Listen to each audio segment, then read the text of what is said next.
نحمده ونستعينه ونستغفره ونستهديه ونعوذ بالله من شرور أنفسنا ومن سيئات أعمالنا. من يهده الله فلا مضل له ومن يضلل فلا هادي له، وأشهد أن لا إله إلا الله وحده لا شريك له، وأشهد أن محمدًا عبده ورسوله. يا أيها الذين آمنوا اتقوا الله حق تقاته ولا تموتن إلا وأنتم مسلمون. أما بعد، فإن أصدق الكلام كتاب الله، وخير الهدي هدي محمد صلى الله عليه وسلم، وشر الأمور محدثاتها، وكل محدثة بدعة، وكل بدعة ضلالة، وكل ضلالة في النار. داواکارم لە پەروەردگاری مەزن بۆ خاتر ناوە جوانەکانی خۆی شیفای نەخۆشەکانمان بدا و ئەم دەرد و بەڵایە لەسەر وڵاتمان لابە. داوای لێ ئەەکەین و لێ ئەپاڕێینەوە بەرەکەت بخاتە هەموو شتێکی باشی ئەم وڵاتەوە، بە کارەبامانەوە، بە ئاومانەوە، بە داراییمانەوە. خوای تەعالا کەسانی باش و خەڵکانی چاک بکاتە بەرپرس لەم وڵاتە. یا ڕەبی خوایە بۆ خاتر ناوە جوانەکانی خۆت، بۆ خاتر ئیسمی عەظەمی خۆت ئیسلاحمان بکەی، لە خراپە بە دوورمان بگری، ماڵ و مناڵمان ساڵح بکەی، شیفای ئەو نەخۆشە بدەی کە داوای دوعای خێری لێ کردوین. ئەڵێن یا شافیە ئەڵڵاه شیفای بدەی و ڕەحمی پێ بکەی لەگەڵ نەخۆشی مسڵمانانە، و ڕەحم بە مردوەکانیشمان بکەی. خۆشەویستەکانم، لە چوارینەکانی پێغەمبەری خۆشەویستمان صلی الله عليه وسلم فەرمایی شتێکمان هەیە باسی سەعادەت و بەختەوەری ئەکا. ئیمامی ئیبن حیبان لە صحیحەکەیە، و هەروەها ئیمامی حاکم لە مستەدرەکە، ئیمامی طەبەرانی لە کتێبی ئەلکەبیر و لە کتێبی ئەلئەوسەتە، و ئیمامی بەیهەقیش لە شوعەبی ئیمانە و غەیری ئەوانیش بە درێژی حەدیسەکە باسەکەن، و ئیمامی ئەحمەدیش لە مەسنەدەکەیە بە مختصری و بە کورتی لە سەعدی کوڕی ئەبی وەقاسەوە خوای لێ ڕازی بێ ئەگەڕنەوە کەوا ڕەسوول الله صلی الله عليه وسلم فەرمووی أربع من السعادة، فەرمووی چوار شت هەیە لە بەختەوەریە: المرأة الصالحة، والمسكن الواسع، والجار الصالح، والمركب الهني. فەرمووی چوار شت هەیە لە هۆکارەکانی بەختەوەرین: ژنێکی باش و ساڵح و ڕێک و پێک، ماڵێکی فراوان یعنی خانوویەکی فراوان، دراوسەیەکی چاک، و سواریەکی باش. وأربع من الشقاء، چوار شتی تر لە هۆکارەکانی بەدبەختی و ناخۆشین لە ژیانە: الجار السوء، دراوسەی خراپ، والمرأة السوء، خێزانی خراپ، والمركب السوء، سواری خراپ، والمسكن الضيق، ئەگەر خانووەکەت تەنگ بێ و جێگات نەکاتەوە. حەدیثەکە ئیمامی ئەلبانی لە سلسلەی صحیحە ژمارەی 282 فەرمێ حەدیثێکی سەنەدەکەی صحیحە. طبعا خۆشەویستەکانم، بەختەوەری حەقیقی، بەختەوەری ڕاستەقینە بۆ ئینسان نایەتە دی ئیلا بە پەیوەستبوونی، بە ڕەبەتبوونی لەگەڵ خوای پەروەردگارە. خوا خالقی ئێمەیە و هەموو مرۆڤەکانە، و خالقی بوونەوەریشە کە تایە ئەژێین. ئەو خالیقە لەگەڵ بەردەوام لەگەڵ پێغەمبەرەکانیە پەیامی بۆ ئێمە ڕەوانە کردووە. دەستگرتن بە پەیامەکەی خواوە و پەیڕەوکردنی لە هەموو زەمانێکە ئەبێتە مایەی بەختەوەری ئینسانەکان، چونکە ڕەبت ئەکا، پەیوەست ئەکا بەخواوە و ئەتکا بە ئاشنا لەگەڵ ئەو بوونەوەرەی کە تایە ئەژێی، لەگەڵ خۆرە، لەگەڵ مانگە، لەگەڵ ئەستێرەکانە، لەگەڵ هەموو مەخلوقاتی سەرزەویە، لەگەڵ مرۆڤەکانیشە. بەڵام خوا پەنامان بدا ئەگەر ئینسان دووری گرت لە بەرنامەی خوا، ئەگەر ئینسان پشتی هەڵکرد لە بەرنامەی خوا، بە تەئکید بەدبەختی لە دوایە، نەکبەتی لە دوایە، قوربەسەری لە دوایە، و ئەبی بە دژمنی هەموو ئەوەی کە لە دەوروبەرتایە. چونکە پەیڕەو نەکردنی بەرنامەی خوا خۆی بۆ خۆی وەکو مەلەکردن وایە دژ بە شەپۆلی ئەو شوێنەی کە مەسەلەن بۆ نمونە تۆ لە سیروانە مەلە بکەی دژ بە شەپۆلەکەی سیروان ئاوەکەی بەرەو خوار دێ بە تیژی، تۆش بتەوێت دژی ئەو شەپۆلە مەلێ بکەی بە تەئکید، خۆتیش ماندوو ئەەکەی و خۆتیش ئەفەوتێنی و لەوانەیە زەرەریش بدەی لە خەڵکی تریش.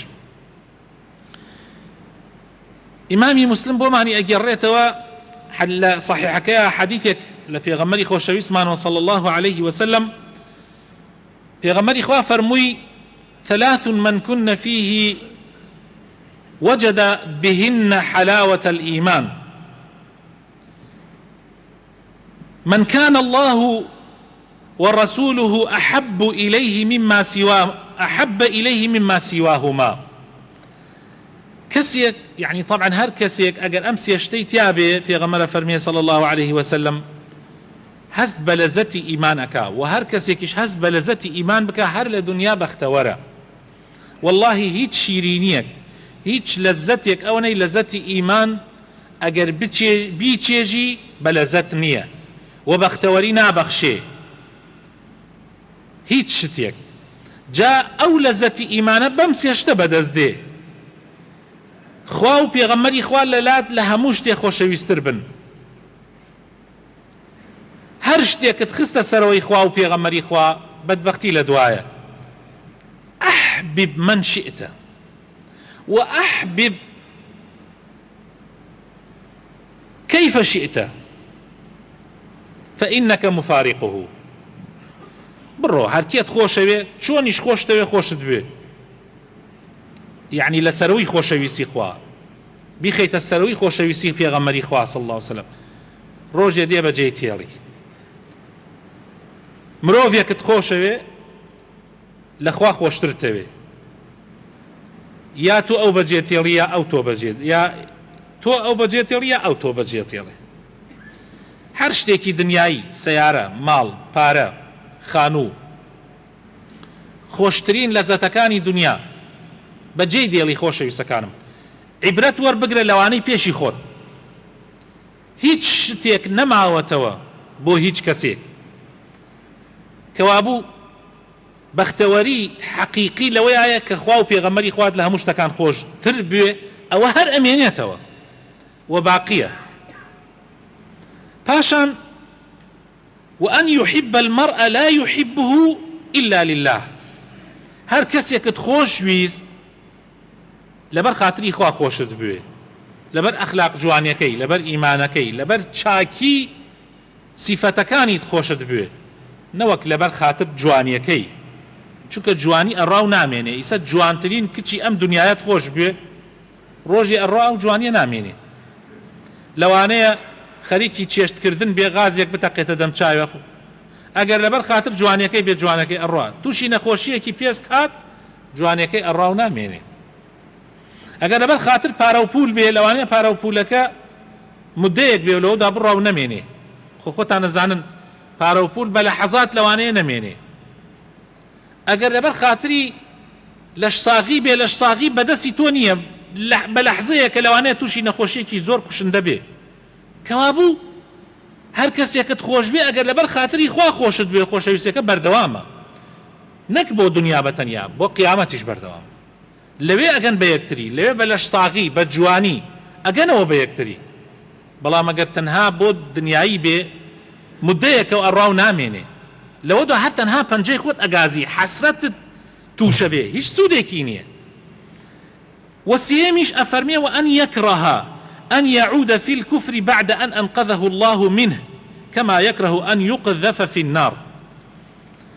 سێهەم شتی ئەگەر خۆشت بێ، يعني ئەگەر بیکەی تیاتە هەبێ ئەبێتە مایەی بەختەوەری لەزەت و چێژی دنیا و ئاخیرەت ئەوەیە کە حەز نەکەی جارێکی تر بگەڕێتەوە بۆ سەر بێباوەڕی، بۆ سەر قەلەقی و دڵە ڕاوکێ، بۆ سەر بێ ئیمانی، بۆ سەر ئەم فکرەکە و ئەو فکرەکە، جگە لەو عەقیدە و بیر و باوەڕی کە هەتا کە عەقیدە و بیر و باوەڕی خوا و ینی بەرنامەی خوا و پێغەمبەرەکەیەتی. چۆن حەز ناکەی ئاگرێ بکرێتەوە فڕەت دەنە ناوی، ئەوەنە حەز نەکەی بگەڕێتەوە بە سەر کوفر، بۆ سەر بێ باوەڕی کە ئەمڕۆ ئەمە لە گەنجانە زۆر ڕوئەدا، فەقیرانە نازانن لە فەیسبووک یان لە هەر وەسیلەیەکی تر لە وەسائیلە تازانەی کە هەیە ئەڕوا ئەگەڕێ و خەوەری نییە، جاری وایە دەسە چزێتە کوڵاشدمێکە، دوو پشکێکە یان مارێکە ئەدا پێوە بێدینێکە. خەڵکێکی زۆر ئێستا بەهۆی ئەو زۆر گەڕانەوە تووشی بێدینی بوون، دینەکەی خۆیانیان لە دەست داوە، وازیان لە نوێژ هێنا. جا ئەگەر تۆ لەو کەسانە بی کە حەزکەی یعنی چۆن حەز ناکەی فڕەت دەنە ناو ئاگر، ئاوا حەز نەکەی بگەڕێتەوە بەسەر کوفر و بێ باوەڕی، ئەوە ئینشاء الله شیرینی ئیمان ئەچێژی، و هەر کەسێکیش لەزەت و شیرینی ئیمان بچەژێ ئیتر بەختەوەرترین کەسە لە دنیا، و ئینشاء الله ئاخرەتیشی هەر بەختەوەری ئەبێ. ئەمە سعادەتی حەقیقیە، یعنی کەوابوو ڕەبت بوون و پەیوەست بوون بە خوای تەعالاوە. هەموو شتەکانی تر لە ژێر ئەمەیە خۆشەویستەکانم. ئەگەر بتێ بەختەوەریەکەت بەختەوەریەک بێ، دنیاش بگرێتەوە و قیامەتیش بگرێتەوە، ئەبێ لەسەر ئەم ئەساسە بینای بکەی. جا ئەمەی کە پێغەمبەر ئەفەرمێ صلی الله عليه وسلم لە هۆکارەکانی بەختەوەری دنیان جاری وای شەیە بۆ قیامەتیشت چاکە و ئەبێتە بەختەوەری قیامەتیشت. بۆ نمونە پێغەمبەر صلی الله عليه وسلم ئەفەرمێ چوار شت بەختەوەری ئەهێنن لە دنیا. یەکێک لەوانە ژنێکی ساڵح، ژنێکی باش، ژنێک لەسەر ئەساس دیندارێتی هەڵت بژارد بێ. خۆشەویستەکانم، ژنێک لەسەر ئەساس دیندارێتی، ئەم قسە دووبارە ئەکەمەوە، سێبارەی ئەکەمەوە، هەزاربارەی ئەکەمەوە لەم مزگەوتەوە بۆ گەنجەکان، لەسەر ئەساسی دیندارێتی، لەسەر ئەساسی دین و ئەخلاق هەڵت بژارد بێ. ئەگەر ئەو ژنە بەو شێوازە هەڵت بژارد بێ، پێغەمبەر ئەفەرمێ صلی الله عليه وسلم ئەفەرمێ دنیا لەزەتە، ئەم دنیاە لەزەتی تایە بەڕاستی بۆ ئەو کەسانەی کە بیانەوێت لەزەت بچێژن، بەڵام باشترین لەزەتەکانی ئەم دنیاە هاوسەرێکی باشە،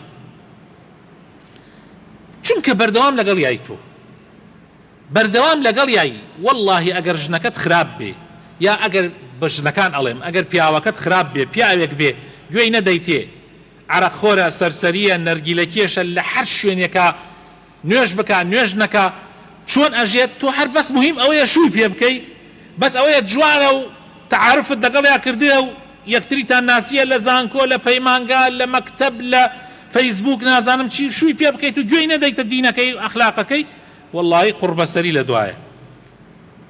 بەڵام ئەگەر تۆ دینەکەت هەڵبژارد بێ، بەختەوەری دنیات بەدەست دێت، جگە ئەوەی کەوا ئینشاء الله ئەبن بە هاوسەری یەکتری و بەختەوەر ئەبن لە قیامەتیشە. جا خۆشەویستەکانم، پێغەمبەری خۆشەویستمان صلی الله عليه وسلم هەلەو حەدیثە، بەڵام لە ڕیوایەتی ئیمامی حاکم هاتۆزێ درێژەی هەیە حەدیثەکە، ئەفەرمێ یەکێک لە سەعادەت لە بەختەوەری دنیا ئەوەیە کە ئینسان ئافرەتێکی ساڵحی هەبێ، ژنێکی ساڵحی هەبێ، هاوسەرێکی ساڵحی هەبێ، کاتی ئەیبینی دڵت خۆشەکە، کاتی ئەیبینی دڵت خۆشەکە.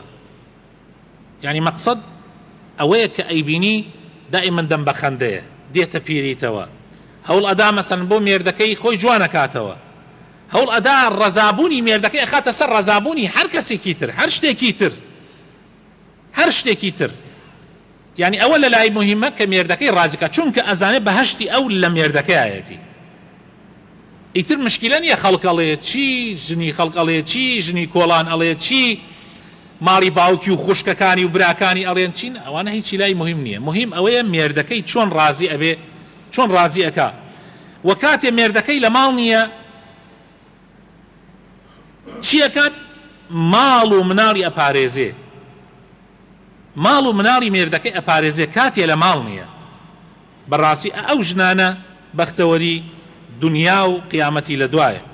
پێغەمبەری خۆشەویستمان صلی الله عليه وسلم فەرمووی باشترین ئافرەتان ئەوانن کە ئەیان بینی دڵت خۆشەکەن، بە ئیبتیسامە و خەندەی سەر لێویان بە خۆجوانکردنەوەیان بە تەرتیبکردنی ناوماڵ و یعنی بەردەوام لە تازەکردنەوەیان و ئەگەر قسەیەکی یعنی داوایەکی لێ بکەی بە قسەت بکە وقت پێچەوانت ناجوولێتەوە نە بۆ خۆی نە بۆ ماڵ و مناڵ یعنی دژی پیاوەکەی نابێ بەرامبەری پیاوەکەی ناگرێ ئەو ئافرەتانە باشترین ئافرەتن طبعا بە هەمان شێوە پیاوانێکیش کە بەو شێوە بن پیاوانێک کە حەساب بۆ ژنەکانیان بکەن پیاوانێک کە دێنەوە بۆ ماڵ خۆیان بۆن خۆش بکەن کە دێنەوە بۆ ماڵ بەخەندە بن کە ڕێز لە ژنەکانیان بگرن کە حەساب بکە ئەو ژنە بۆ ئەم ئاوا خۆی جوان کردوتەوە بۆ ئەو ئاوا دەم بەخەندەیە بۆ ئەو ئاوا ئەم ماڵی ڕازاندۆتەوە ئەمیش بە هەمان شێوە وابێ قەدری ژنەکەی بگرێ خۆ ژن عەبد نییە کۆکۆیلەی تۆ نییە ژن خوای تەعالا دروستی کردووە بۆ پیاویشی بۆ ژن دروست کردووە تا بە یەکەوە بژێن ژیان بکەنە بەهەشتێک هەر دنیا بکەنە بەهەشتێک پێش بەهەشتەکەی قیامەت دووهەم شت خۆشەویستەکانم پێغەمبەر فەرمێ صلی الله علیه وسلم لە ئەسبابی بەختەوەری خانوویەکی فراوانە یعنی خانوویەک جێ بکاتەوە مەقسەد فراوان ئەوەیە کە تو ژمارەی خێزانەکەت چەنە بەشی بکات جێی بکاتەوە لا رواية إمام حاكمة أفرمي الدار تكون واسعة كثيرة المرافق يعني مثلا أو دسي كتابي الريكو بيك حمامي كي الريكو بيك كتابي مطبخي يعني أما با بروجي همو جنجيك بيت لم يشكي داينا روجي للروجان إن شاء الله بارچە زەویەکی هەبێ بەڕێکو پێکی جێگای ماڵی خۆی تیا بکاتەوە یعنی خانوویەکی تا دروستکە ئاوا بێ ئەمە ئەبێ پرۆژەی داهاتووی هەموو گەنجێ بێ هەوڵی بۆ بدا کۆششی بۆ بکە تا دنیا لە دنیای بەختەوەر بێ بەڵام خەڵکانێک هەیە بەردەوام بیر لە شتی تر ئەکەنەوە بیر لەوە ناکەنەوە خانوویەکی ڕێک و پێکیانە بێ ئیسا خەڵکی وا هەیە دەوڵەمەنە ئیمکانیاتی هەیە بەس سبحان الله خۆی لە شوێنەکە ناژێ شوێنەکەی ئیسراحەتی تیا بکە یا پرۆژەیەکی نییە خانوویەکی چاکی هەبێ تا ماڵ و مناڵی تایە ئیسراحەتکەن میوانێکی هات بتوانێت بخەوێت لە شوێنێک و تێکەڵ بە ماڵ و مناڵی نەبێ ئەمەش یەکێکە لە هۆکارەکانی بەختەوەری یەکێکی تر لە هۆکارەکانی بەختەوەری پێغەمبەر فەرمێ صلی الله علیه وسلم دراوسەی باش عرب و تویانە مەثەلێکیان هەیە و تویانە کاتێ خانوو ئەکڕی یا ئەڕۆیتە شوێنێک ماڵە بەیتە شوێنێک و تویانە ئەلجار قبل الدار و تویانە دراوسێکە پێش خانووەکە واللهی دراوسێ ئەگەر خراپ بێ زۆر خەتەرە پێغەمبەری خوای تەعالا لە قورئانی پیرۆزە لە سوورەتی نیساء ئاەتی 36 تأكيد لسر أواكا كإما أبي عبادتي خوا بكين شريك بو خوا قرار ندين شاكا من هبي لقل دايكو باوكا لقل خزمو كسكارا لقل يتيمو فقير هجارا أم جادواي أمانة أفرمي والجار ذي القربى والجار الجنوب يعني أو دراوسي خزمته كسكارته ئەوە تو سێ حەقی بەسەرتۆیە حەقی ئیمان مسلمانە حەقی خزمایەتی حەقی دراوسێتی بەڵام دراوسەیەک ئەگەر بێت و لە پاڵتا بێ خزمت نەبێ حتا ئەگەر مسلمانیش نەبێ حەقی دراوسێتی لەسەرتە تۆ ئەبێت چاکە بکەی لەگەڵیە دەی دراوسەی وا هەیە حەساب بۆ دراوسەکەی ناکە دڵی فراوان نییە لە بچووکتری شتە هەڵەچێ سیارەکەی لە دەم دەرگایە وەستاندە بێ لە دەرگای ئەوە هەڵەسێ و تووڕە ئەبێ و بۆ ئەم سیارە لە بەردەم دەرگای بیر لەوە ناکاتەوە ڕۆژی ئەمیش احتیاجی بە ئەوە بێ بچووکترین شت تەحمل ناکە ئەچێتە گژی مناڵەکەیە جار وایە دوو مناڵە شەڕەکەن لەگەڵ یەکە لەوانەیە خەتای مناڵەکەی تۆیش بێ بەس لەبەر خاتری مناڵ سبحان الله دراوسەکەت لە خۆت عاجزەکەی لەبەر خاتری ژن دراوسەکەت لە خۆت عاجزەکەی المهم ئەو دراوسیانە نەکبەتین بەڕاستی دراوسەی خراپ نەکبەتیە و يعني براسي لزت نابيني للدنيا پێغەمبەری خوا صلی الله عليه وسلم أفرمي أوەنە جبريل وەسێتی پێ کردم لەگەڵ دراوسەیە باش بم حتى وام ئەزانی ئەیکا بە میراتبەر يعني لە جاتی باوکو دایک دراوسێ میرات ئەبا يعني گومانی وام ئەبرد کە ئیتر خوا ئەفەرمێ دراوسەکە لە دراوسەکە میرات ئەبا ئەوەنە تەئکیدیە کرد لە حەدیثێکی ترا پێغەمبەر فەرمێ صلی الله عليه وسلم ئیمانی نییە بە من يعني ئیمانی بە پێغەمبەر نییە یعنی مسلمان نییە کەسێک ئەگەر تێر بێ و دراوسەکەی برسی بێ بەس پێی بزانێ، یعنی تۆ بزانی دراوسەکەت نانی نییە، فەقیرە، مەسەل نانی جەژنی نییە، مەسەن پۆشاکی جەژنی نییە، تۆش ماڵ و مناڵ تێرکەیت و ئیسرافی تیا بکەی حەساب بۆ دراوسەکەت نەکەی، ئەوە دلیلی ئەوەیە کە تۆ ئیمانەکەت زەعیفە. یەکێکی تر لە ئەسبابی لە هۆکارەکانی بەختەوەری خۆشەویستەکانم سواریەکی باش، سواریەک ئیسراحەتت بکە. لە حەدیثی لە ڕیوایەتەکەی ئیمامی مالکە ئەفەرمێ والدابة تكون وطيئة فتلحقك بأصحابك، يعني سواریەکت هەبێ بتگەینە بە هاوڕێکانتە، زۆر جار بەگەڵ لەگەڵیانە یعنی هیلاکت نەکا، ماندووت نەکا. ئەگەر وڵاخێک بێ وڵاخەکە وڵاخێکی باش بێ، ئەگەر پاسکی لێ بێ پاسکیلێک باش بێ و زۆر پەنچەر نەبێ و زۆر عەزیەتت نەدا، ئەگەر ماتۆر بێ هەروە، ئەگەر سیارەیەک بێ زۆر عەواراتی نەبێ و زۆر هیلاکت نەکا. زۆر جار ئەوترێ کورد و تویانە، پێشینانی کورد و تویانە، و تویانە پێی پەتی لە پێڵاوی تەنگ باشترە. ئەم قسە معنای چییە؟ معنای ئەوەیە کەوا تو ئەگەر سیارەت نەبێ لەوە باشترە سیارەکەت بەردەوام عەواراتی بێ و کێشت بۆ دروستکە و مەسروفی ماڵ و مناڵەکەتیش بخەیتە سەر سیارەکەت. لەبەرەوە ئینسان خۆی تووشی شتی خرا لەو جۆرانە نەکە، ماندوو تەکا، بەڕاستی وات پێ ئەکا حەز لە مەرگی خۆتەکەی، بەختەوەریت نایەڵێ لە دنیا. جا لەبەر ئەوە ئینسانی مسلمان ئەبێ هەوڵ بدە بە پێی توانە، بە پێی توانە بەرنامەی هەبێ لە ژیانە، یعنی ئیسلام وا فێرمانەکە ئێمە بەرنامە بۆ داهاتوو داڕێژین، بەرنامە بۆ داهاتوو داڕێژین. تۆ ئەتەوێ ژن بێنی ژنێکی چاک بێنە، تۆ ئەتەوێ لە داهاتووە یعنی لە مەعاشەکەت لە کاسبیەکەت هەرچەند یەک بێ، هەرچەند یەک بێ شتێکی لێ دابڕە بۆ خانوو، با خانوویەکی باشت هەبێ، هەرچیت هەیە سەرفی مەکە بۆ زگت. هەنێ کەسەیە هەرچی هەیە هەرێکا بە خواردن، ئەتوانی هەندێک لەوە هێتا ئیتر چەندێک بە پێی توانە. تۆ هەژیان بەس ئەم ڕۆژانە نییە کە ئێسێ ماین لە تەنگانەیە، معاش درەنگ دێ و دوو مانگ جارێ مەعاش دێ و بەردەوام لێ ئەبڕن و یا گەنجان ئیشیان نییە. ژیان هەر ئەم دووسێ ڕۆژە نییە. ئیسلام پێغەمبەری خوا صلی الله علیه و سلم کاتێ فەرمایشی فەرمووە 1400 ساڵ پێش ئێستا فەرموویەتی و بۆ حتا قیامەت فەرموویەتی. ژیان بەس ئەمە نییە، لەوانەیە ساڵێکی تر نەبایان چەند مانگێکی تر نەبا زروف زۆر بگۆڕێ و هەم جارێکی تر پارەیەکی باش بێتە بەردەستی ئەو خەڵکە، کاسبی باش بێتە بەردەست، شتی لێ بخە لە لاوە. هەر ڕۆژێ سیارەیەک مەگۆڕە 20 گڵا 10 گڵا خەسار بکەی، لەوەدا لە ئەخیرات سیرەکەی خانووت نییە و هەر سیارەت گۆڕیۆتەوە. نا، یەک سیارەت هەبێ بابە 4 ساڵ 5 ساڵ، بەڵام لەو لاوە هەوڵ بدە پاشەکەفتێکە بۆ خانوو. بیر لەوە بکەرەوە دراوسەی باشت بێ، ئەگەر دراوسەکەت خراپ بێ یەکسەر هەوڵ بدە خانووەکەت بفرۆشە و بار بکە شوێنێ دراوسەی چاکی تیابێ. ژیانی خۆت لەوانەیە چەند ساڵێ بژێی لە ژیان لەم دنیاە مەی کوژە بە هاوسەی خراپەوە، هەر خەریکی عینادی بی و شانەشان بی لەگەڵیا. لەبەر ئەوە خۆشەویستەکانم با بەرنامەمان هەبێ بۆ ژیانی خۆمان، ئینشاء الله تووشی بەختەوەری و ئەسبابی بەختەوەری دنیا و قیامەت ئەبین ئینشاء الله. خوایە بۆ خاتر ناوەجوانەکانی خۆت هیدایەتمان بدە، ڕەحممان پێ بکە، بەردەوامان کە لەسەر دیندارێتی بەختەوەری دنیا و قیامەتمان پێکەرم بکە یا رب العالمین. ئامین ئامین.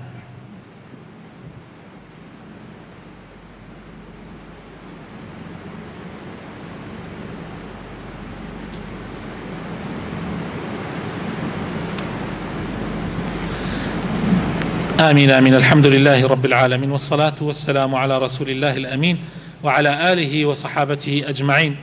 يا أيها الذين آمنوا اتقوا الله ولتنظر نفس ما قدمت لغد واتقوا الله إن الله خبير بما تعملون. هرلا هو كاركاني بختوري خۆشەویستەکانم چەند خاڵێک بە سەریعی ئەخوێنمەوە بۆ جەنابتان. رازیبوون بە قەزا و قەدەر بەختەوەر تەکا. ئەوانەی رازین بە قەزا و قەدەر هەر شتێکیان تووشە بێت ئەزانن ئەمە لەلایەن خواوەیە و ئەڵێن خێری تایە، ئەو کەسانە بەختەوەرترین کەسن. ئەوانەی کە رازی نابن بە قەزا و قەدەر خۆیان ڕوڕۆشەکەن لای خوا و دنیایشان ئەبێ بە جەهەنم. گەیشتن بە مسلمانان بە ڕووی خۆشەوە، بە ڕووی گەشەوە، یعنی دائیمەن وا مەزانە هەموو دنیا ڕمیاوەتە ملسەری تۆیە. گەشتی بە هەر مسلمانێک بە دائما متفائل بە، دائما گەشبین بە، مەڵێ تەواو دنیا ڕۆخا. جا ئەم ئەخبار و هەواڵانەی کە ئێستا بەردەوام ڕۆژانە لە کەناڵە ئاسمانیەکان و لە ئەنتەرنێت و ئەمانەوە دەستمانەکەوێ، وامان پێ ئەکات دائما ڕەشبین بین، دائما حەسکەین ئەم دنیاە گەشتی ڕۆخاوەتە سەرمانە. هەنێک کەناڵ هەیە دائما هەواڵی ڕەشبین بڵاوەکاتەوە. سبحان الله، موچە نەما موچە بڕیا کازمی وایوت دائما ئەترسێنێ. بەڵام ئەو کەناڵانەی کە کەناڵێک ئەسڵەن ئەبێ کەناڵی باش بنوودین دائما گەشبینی بڵاوەکاتەوە، دائما هەوڵ ئەدا ئینشاءالله زروف باشە ئینشاءالله وەزعەکە تۆش لەوانە بە بۆ ئەوەی بەختەوەر بی، بۆ ئەوەی بەختەوەر بی. وئینشاءالله تفاءلوا بالخير تجدوه، گەشبین بن بەخێر ئینشاءالله پێ ئەگەن. سەلامکردن لە مسلمانان یەکێک لە ئەسبابی بەختەوەری ئەوەیە کە بگەی بە مسلمانان سەلامیان لێ بکەی. ئەوە لە ئەحادیثە هاتووە پێغەمبەری خوا صلی الله علیه وسلم تاکیدی لەسەر ئەکا. کاری تەطەووعی بۆ نمونە یاربەتیدانی محتاج بەختەوەرتەکە، چون بەدەمی هەژارانەوە، کەفالەتکردنی یەتیم و بێباوکان. سبحان الله، سعادەت زۆر جار لە بەخشی نایە. زۆربەی ئەوانەی کە تووشی نەخۆشی نەفسی ئەبن کەسانێکن هەست ناکەن لە دنیا سوودیان بۆ خەڵک هەیە. ئەوانەی تووشی نەخۆشی دەرونی ئەبن و دائما حەست بەوە ئەکەن بەدبەختن و قوربەسەرن، ئەڵێن ئێمە بەختمان نییە و هیچمان نییە. ئەوە کەسانێکن هەستەکەن هیچ خێرێکیان بۆ خەڵک نییە. بەس ئەو کەسانەی کە هەست بکەن خێریان بۆ خەڵک هەیە ئەوانە دائما هەست بە بەختەوەری ئەکەن، لە دڵەوە زۆر هەست بە مرتاحیەکەن. تۆ بڕۆرەوە ئەمڕۆ خێرێ بکە، چاکەیەک بکە، پارەی بخەرە ناو مزگەوتەوە، بڕۆ دەمی هەژارێکەوە، سێکێ سبحان الله هەست بە ئەو ڕۆژە هەست بە ئیسراحەتەکەی، هەستەکەی بەختەوەری. سڵەی ڕەحم، سەردانی خزم و خوێش، بە تایبەتی ئەو خزمانەی کە بچی بۆ لایەن قازانجیان پێگەێنی یان قازانجت پێگەێنن. خزمی وا هەیە ئەچی بۆ لای تووشی غەیبەت دەکا، هەستەکەی بارێ قورسا بەسەر تۆڵی کەی بۆ هەڵس کەی بێ هەڵسم، چونکە یعنی خۆشتی ناوێ، تۆش ئەوت خۆش ناوێ. ئیتر ئەوانە هەر لە دوورەوە سەلامیان لێ بکە وەسەلام، خۆتیان پێوە مەشغوڵ مەکە، بەڵام بچۆ بۆ لای کەسانێک کە ئەیان بینی دڵخۆش دەکەن، بابەتی خۆش دێتە ناوە، قسەی خۆش دێتە ناوە، ئەوە بەو سەردانانە مرتاحەبی و بەختەوەر ئەبی. نوێژە جەماعەتەکانت، ئەوانەی کە نوێژی جەماعەتەکەن بەردەوام دێن بۆ مزگەوت، سبحان الله بەپێ ئەو پێنج فەرزە هەست بە ئیسراحەتەکەن. ذکری خوا طبعا ئەلا بذکر الله تطمئن القلوب، خوای تعالی لە قورئانە فەرمێ بە ذکری خوا و بە یادی خوا سبحان الله ئینسان هەست بە ئیسراحەتەکە، دڵی هەست بە ئارامی ئەکا. چون بۆ مەجلیسی علم، محاضرەیەکی دینی، خوتبەی جمعە، چون لە مەجلیسی پیاوچاکێکە لە عالمێکە مەرج نییە تۆ پرسیارێکت بێ بچی بۆ لای عالمێک، جاروایە بچۆ لە مەجلیسەکەیە دانشە هەر خۆی بۆ خۆی بەرەکەتی خوا ئەڕژێ بەسەرتا. پێغەمبەری خوا صلی الله علیه وسلم فەرمێ مەجلیسی علم مەلائیکە دەورێدا حتا ئەگا بە ئاسما، ئەوە ڕەحمەت بەسەریادا ئەبارێ. و بیرکردنەوە لە حاڵوباری خەڵک، ئەو کەسانەی زۆر بیرەکەنەوە لە حاڵوباری خەڵک ناخەڵەتێن بە زەرق و بەرەقی دنیا و خەفەت بخۆن و غەمبار ببن و هەر کەسێ ئەمڕۆ حالە لووتکە سەیرەکەی دوای باوەیە دێتە خوارەوە. ئەوەی کە ئێستا زۆر فەقیرە و حالە خواری خوارەوە ماوەیەکی تر سەیرەکەی نەجاتی بێتێتە سەرەوە. کەوابوو دنیا وایە، ئینسان ئەو کاتە زۆر مرتاحە بێ، هەستەکە شتەکان بەدەستی خوایە، خوا خۆی ئەوانە بەرزەکاتەوە تاقییانەکاتەوە، ئەوانشدا ئەبەزێنێت تاقییانەکاتەوە، لە ئەخیرە هەمووی ئەگاتۆ لای خوای پەروەردگار. ئەگەر وا بیرکەیتەوە دائما هەست بە ئیسراحەتەکەی، هەست بە بەختەوەری ئەەکەی، ڕازی ئەبی بەوەی کە هەتە. بەڵام ئەگەر تۆ لە دنیا دائما لێو خۆت بگەزی و پەنجەی خۆت بگەزی و ئاخ فڵانە کەس ئاخر ئەم خانگانەی لەکوێ بوو، ئەی خەڵقینە ئەم سەیارەی لەکوێ بوو، ئاخر ئەمە چۆن گەیشتە ئەوە، چۆن ئاوا بەرزۆ بووە، چۆن ئەو مەنسەبە و پلە و پایەی دەستکەوت. وەڵڵای هەر ئەمری لە داخە، هەر ئەمری لە داخە. ئیتر بەختەوەریت نامێنێ خۆشەویستەکانم، حەسادەت بەختەوەری نایەڵێ. إن الله وملائكته يصلون على النبي يا أيها الذين